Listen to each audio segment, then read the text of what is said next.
No.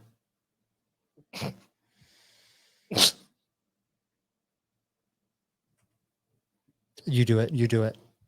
Let's talk, bro. It's also not working for me either. Get out.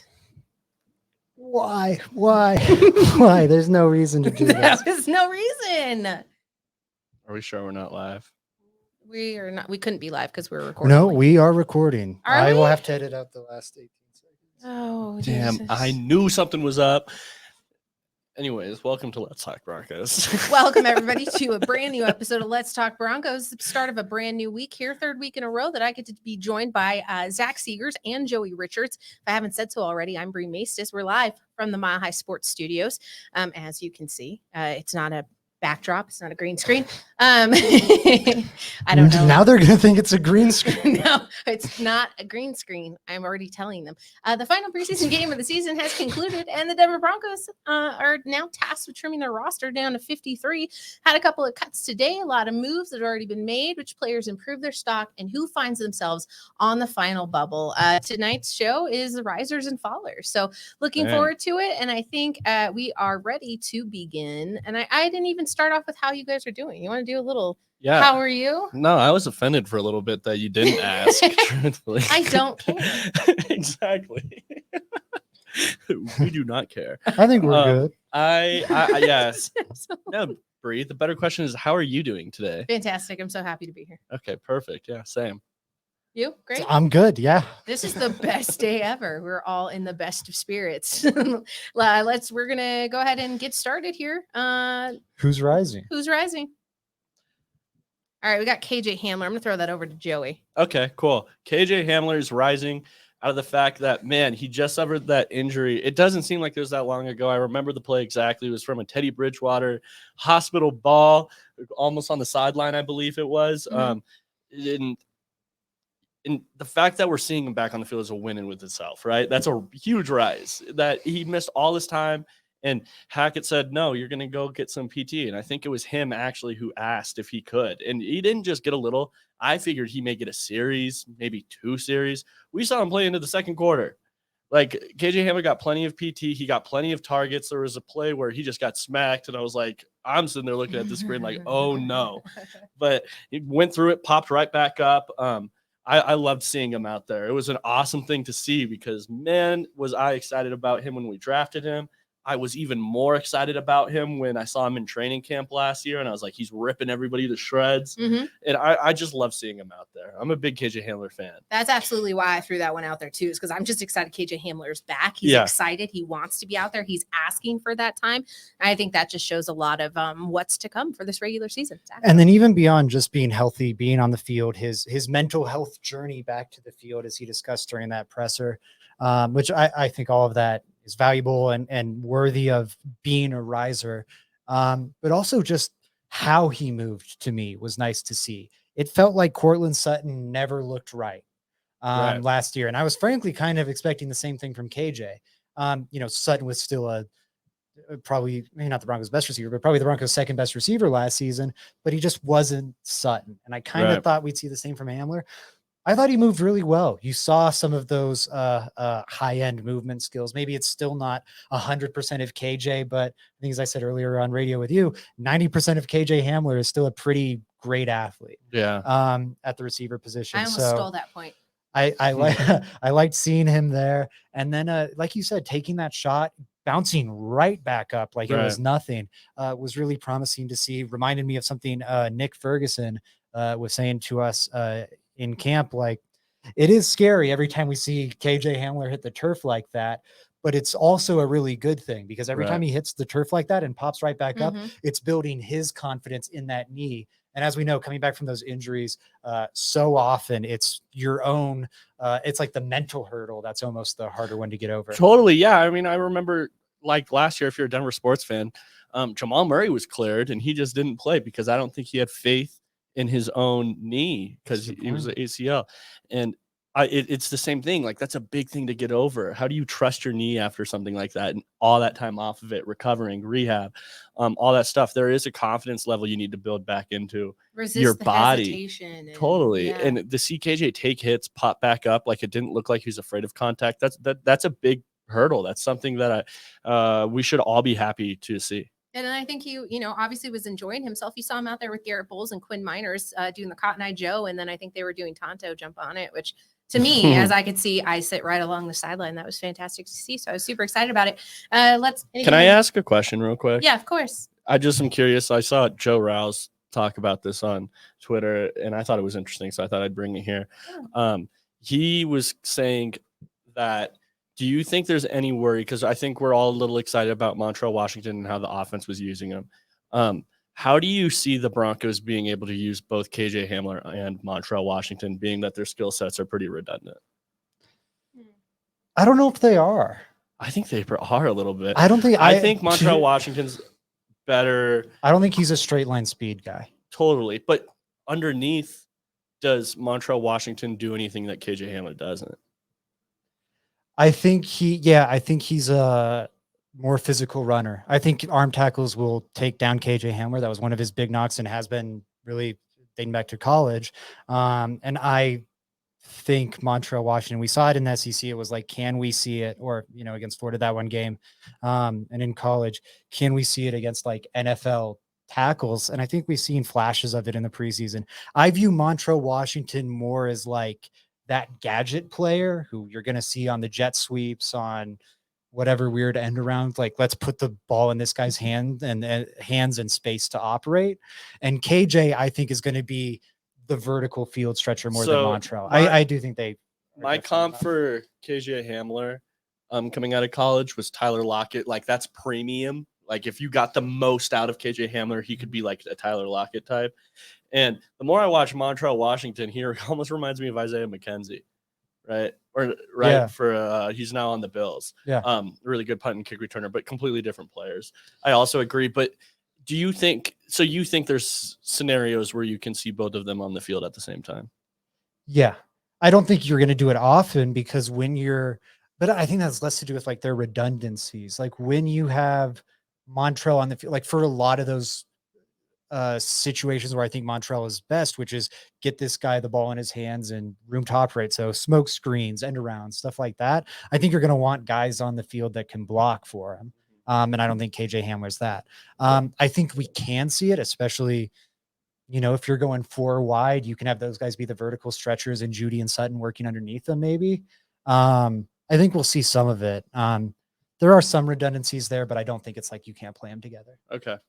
Because I don't think Montreal has that same vertical field stretching ability that KJ has. No, I do think there's a little redundancy there, though. There is some. I don't think like even size and stature, and then where you want to operate them on the field, kind of a little bit, just out of the fact that they both have small frames. You're going to have to place the ball like really well as a quarterback for them to be able to haul it in. Let's say they are redundant. Let's entertain that. I don't think that's necessarily a bad thing. I don't think you want KJ Hamler out on the field for every 11 personnel look.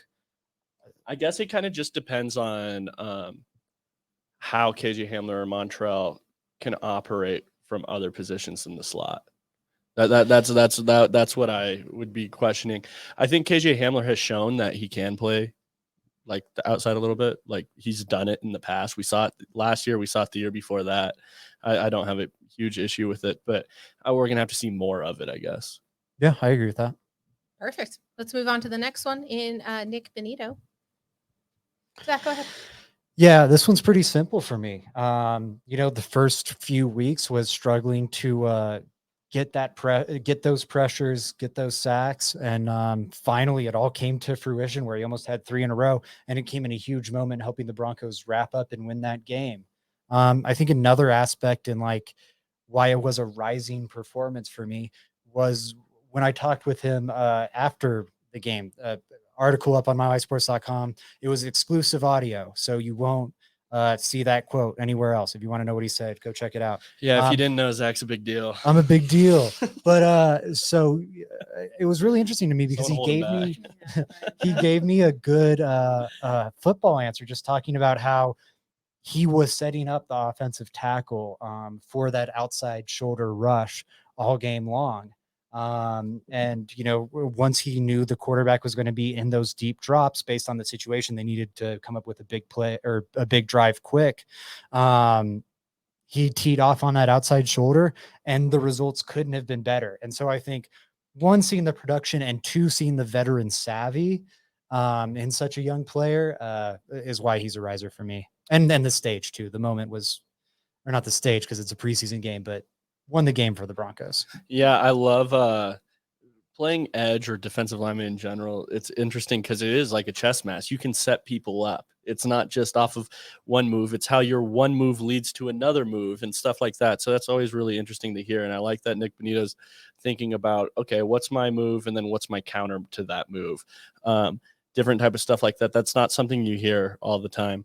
I like it. And it's cool. I like it when players will talk to media and open up about their answers like that, give you actual insight on what was going through their mind.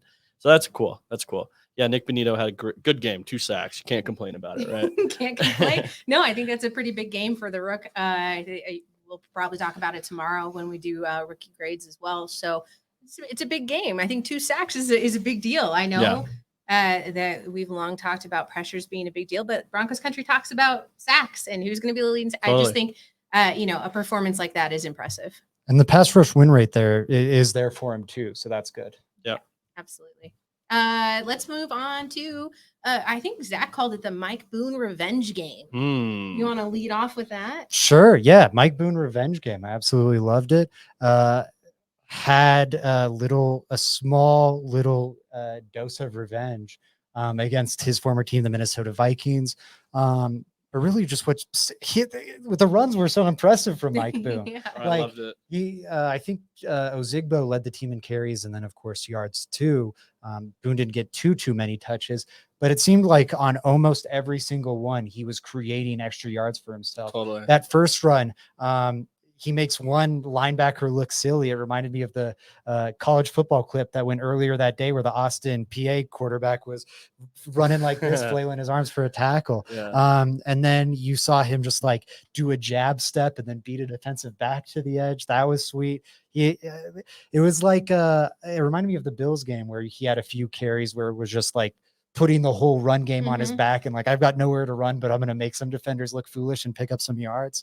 It was like that, but he finally had good blocking. The Thanos, I'll just do it myself gif, because I think the previous game we were like, why isn't he getting any yards? Right. And then he's like, no, I'm just going to go.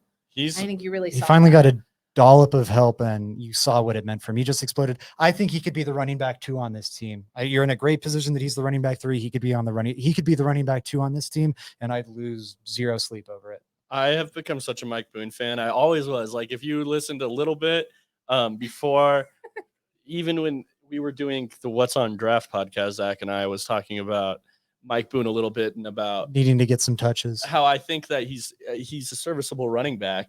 Now, what I didn't really expect, I knew what his running style was. The guy's a slasher. That's the best way I would express his running style. He is a one-cut go type of guy, right? Perfect for the system. Yeah. Slasher?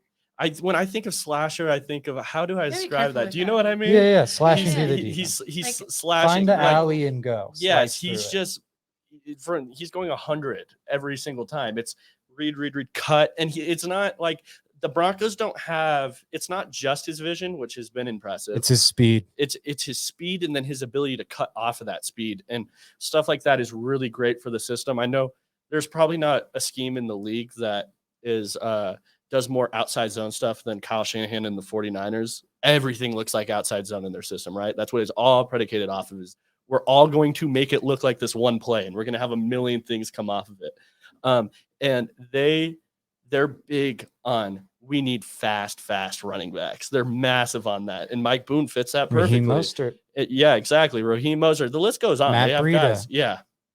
And Jerick McKinnon. Yes, even Deebo Samuel when he goes back there. Samuel. Like you get it. That's something they do.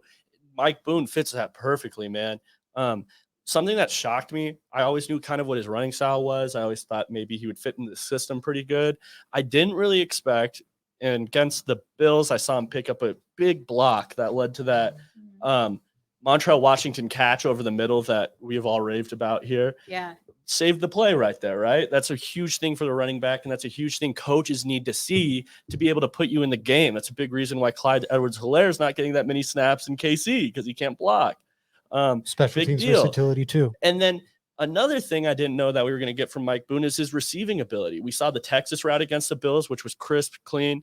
And then this last game, motioned out into the flat, continued to run, caught it, balls outside of his frame, had to leap up, catch it, come down. And then in both of those situations, he was able to make something happen after the catch. So it's looking like he's had a really complete preseason. Blocking he showed, receiving he's shown, running he's shown.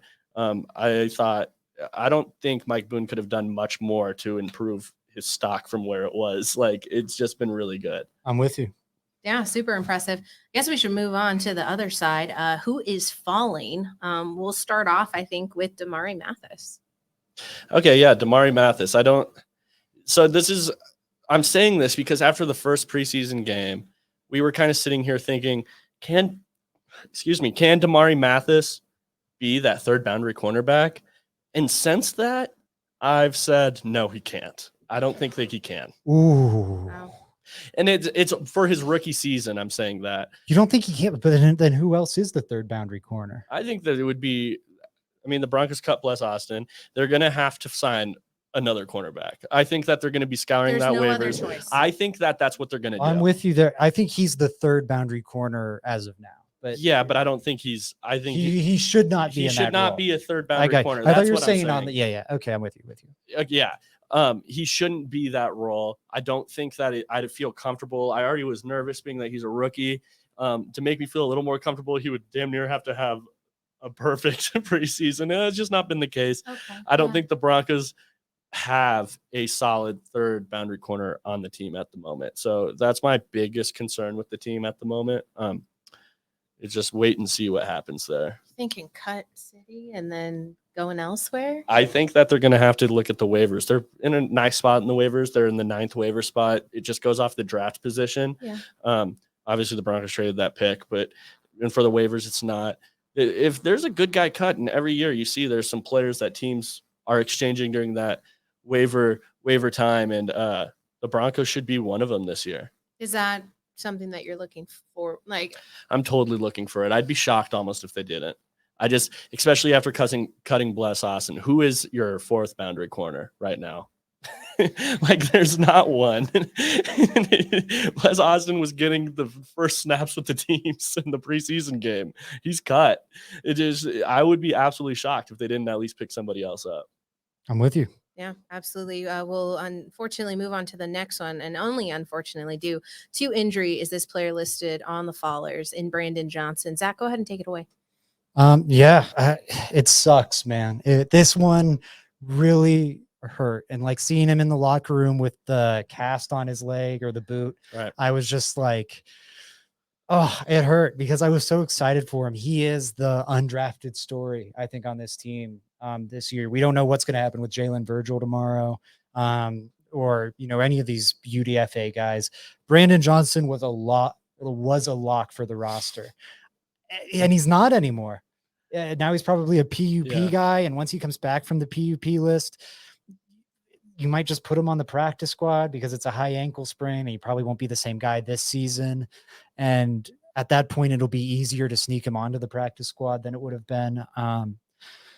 And also by that point, you're going to have Tyree Cleveland back healthy, who, Dwayne Stukes is going to want to bump onto the active roster. So I just think it's just such a rough spot for him. Right. And it puts him in not just a shakier position this season, but into the future too, because I think he would have been on the roster. He would have seen playing time.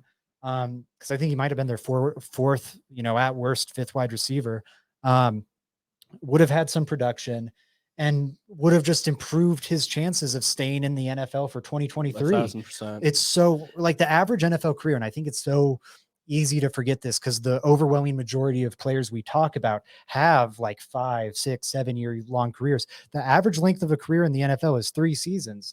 And the reason it's 3 seasons when you have guys like Tom Brady playing 25 and being extreme outliers is because the overwhelming majority are in it for just a season or a half a season or a season and a half. And now Brandon Johnson might fall in that bucket. Before the injury, I don't think he was in that bucket. Totally. Now, depending on how things operate with his injury, he might find himself in that bucket, and it's heartbreaking for him. I think he has to be a faller purely because of that, nothing to do with his on-field play. Yeah, it's like this, right? And it does suck. And I'm just going to say it like this. How many undrafted free agents make NFL rosters? The Broncos are an outlier because they have one guy every year making it, to your Exactly. point. And then how many undrafted free agents missing their rookie year make rosters? Yeah, how many undrafted free agents catch on in year 2 of their NFL careers? It's just not something that happens. Is there any way that it's not a pessimistic outlook though? Like, is there any way, I'm rooting any for him. optimism, like other than like? I don't that's where think I'm there's. at. I think there's a realm where it's not the end of the world. Like, I think he can still have a good career from this point on. Oh, I don't he's- think there's a way to look at it non-pessimistically. No, I Like, agree. everything we've seen from him on field suggests he's an NFL caliber receiver, in my opinion. The way he does it is he gets on the practice squad and he balls out on the practice squad when he's there. He balls out. He shows the coaching staffs that I deserve to be here. And then coming into next year, everyone thinks of him very highly. This coaching staff loved Brandon Johnson as an undrafted free agent. He was getting snaps ahead of guys like Montrell Washington, right? Which I think while Montrell Washington was lighting camp up, and that spoke to what the coaching staff viewed of him. Barring a complete disaster, this should be the same coaching staff next year. Right. That is a big positive If for it's Brandon not the Johnson. same coaching staff next year, Yeah. I don't know Then what he's would have then happened. he's in big trouble. No, yeah, but what would have happened to make that happen? that would be You've so got crazy. Russell. I honestly think You're the so Hackett true. staff could be one and done. I don't think they will be, but if this season's a nightmare, you've got Russell Wilson as your quarterback, and Russell Wilson might make heads roll. We need 100%. to do an over under on how many How many seasons Hackett makes it? no, Oh, on how many Hackett needs to be fired articles there are written this year. oh yeah, 100%. We'll make. I'll set the line at 7.5. 7.5. Oh, that might be high. 3.5. Well, I guess only 3.5. Ooh, should I call out name? No. No.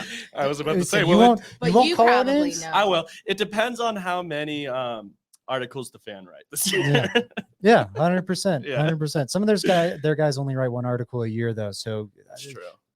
Hackett probably dodging that bullet. They've already gotten that one article a year out of the way. They did. But there are some figures that might still target Hackett. Yeah, Bree's trying to get us away from this before she gets in trouble. Bree, take us away. That's just how we do it here. Speaks only the truth. Let's move on to special teams. Although I have a question, other than the obvious, frustrating return / infielding I think of there were 3. Bobbin Meyer. Yeah, there were a couple. But I guess because it was such a stark difference from the last game and the last 2 previous games, the special teams kind of took a bit of a step back. How do you feel about that? Yeah, not great. I think, to be fair, I think the special teams kind of had a rough game. Or no, they were good in the second. I think they're kind of rough in the first.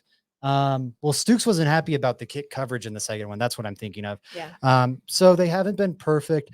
But yeah, a good step back this week. You saw everything started with the Jalen Virgil return, which I don't want to knock the guy too much for, because I don't think it was like a normal kick return where he just bobbled the snap. To me, it looks like he's aware of the fact he's a roster bubble guy. He made 2 big plays in the kick return game last time that It's not gonna happen greatly every time. improved Yeah. his roster chances. Totally. Hey, this is a little outside my strike zone, but let me reach for it anyways, because it could be the difference between making the roster and me being an insurance salesman. And he ended up muffing it. I'm not reading too much into that. I'm just saying, like, that's a roster bubble guy classic saying. I don't think that necessarily applies to Jalen Virgil. To be clear. No, you're okay. To be clear. I got to qualify it after Clip the this. reaction. Clip I'm it, actually play not it. gonna say So anything. I'm not going to pull, I'm not pulling I did almost bury a name. Someone was very vocal on a big broadcast about some things about Jalen Virgil that should not have been said. Really? We can talk after the I'll show. talk to you after the show. But Damn. that's not me. I think Virgil's great. My point being, that was a high pressure moment. He tried to do a little too much and got caught. You had Kendall Hinton misplaying a punt that also pinned the offense back at the 3-yard line. And then you had Jacob Bobbin Meyer when the special teams tried to pin Minnesota back at their own 2-3-yard line, just completely forgetting the rules of football for a second and causing complete disaster. Talk about Mayhem. fallers. If we want to Chaos. break That was the out one funniest play I've specific, seen. if we want to break out one Beautiful. specific faller, Bobbin Meyer, who the Broncos were trying out long snappers just a couple weeks ago. They ended up not signing one of those guys, but I bet they still have numbers for each and every one of those guys. So Making Bobbin phone Meyer calls. looking It at was the face, man. It was the face. It was The close-up zoom up. it was my favorite play on of Sam this Meyer. offseason. It was Really bad. no. It was Bobbin Meyer. His face. The excitement to shock was unbelievable. It was a 360. It was Him dropping the ball that you could see on the replay screen. I think Yeah. is it was beautiful. just fun times. We had a great time. Oh, what were you going to say to that, Zach? No, I just was going to say ugly special teams play. Is Yeah. it Bobbin Meyer or Bobbin Meyer? Bobbin Meyer. Bobbin Moyer. I've been saying it wrong this entire time. Yeah, I was saying Bobbin Don't Meyer know too. if it matters at this point. You know what time it is?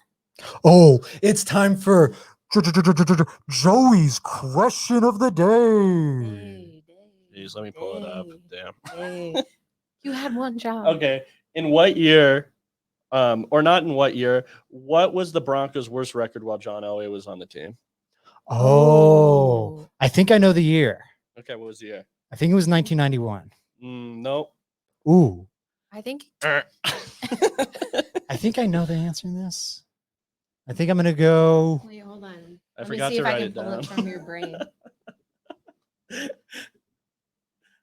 Okay, go. I don't even know how many games were played that year. Hold on.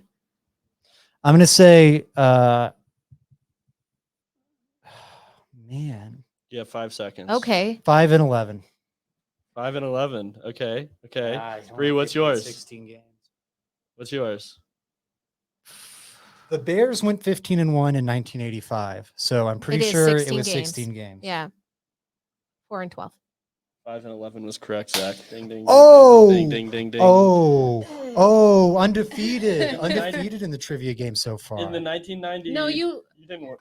Okay. Anyways, in the 1990. Oh, I guess maybe. Well, I think check We'll the go tape. I think back. I'm undefeated. watch the 1990 film. 1990, John Elway threw 15 picks to 14 interceptions, which I thought was an interesting stat. Interesting. Well, there was the one year in 1990 or 1991 where I think Dan Reeves was still the head coach. Whoever the head coach was decided to rotate quarterbacks between. Yeah. Maybe John Elway missed My that dad year and they hates Dan rotated between Reeves. whatever. They rotated quarterbacks one time. It was before my time. It seems like a Everything dumb is before idea. your time. Joey's question of the day. Day. You guys have been a fantastic show. We're happy to be back for week 3. The Let's Talk Broncos crew, Monday through Friday, 6 p.m. Mountain Time. You can catch us on the Mile High Sports Facebook, YouTube, Twitter, Let's Talk Broncos Twitter. You can follow us. I'm Bree Macy's 303, Zach_Seegers, JR Drafts. Guys, where else can everybody find your stuff? Mile High Sports for my writing, and then JR Drafts for Twitter. Yeah. Same place for my writing, myhighsports.com. I have that Nick Bonito article that just dropped. I have an ESPN Top 100 thing tomorrow. And then Zach_Seegers for Twitter. Fantastic. I think I already said it, but Bree Mace, just 303 MAE. You can find me over there. Go ahead and follow along. Follow the Let's Talk Broncos Twitter as well. And it is the LTB podcast. Go over there, follow it. You're listening to us right now. You've made it this far. You owe it to yourself to, if you're in the YouTube stream, go ahead and like. The likes are so valuable. Please, subscribe. please, or on Facebook. I'm begging you, give us a like. Just scroll down there and click the little You don't thumb even have thing. to share it. But you could, and you could subscribe, and then you could hit the notification bell so that you don't ever miss us, because sometimes you might be busy doing something else, maybe making dinner, and you're going to miss the 6 p.m. start time, and shame on you. You shouldn't do that. So wherever you're at right now, stop what you're doing, follow, like, subscribe, share, whatever. We appreciate it. It helps us bring you more content, and we can't wait to do so. We'll see you the rest of this week. Thanks for watching, and let's go Broncos.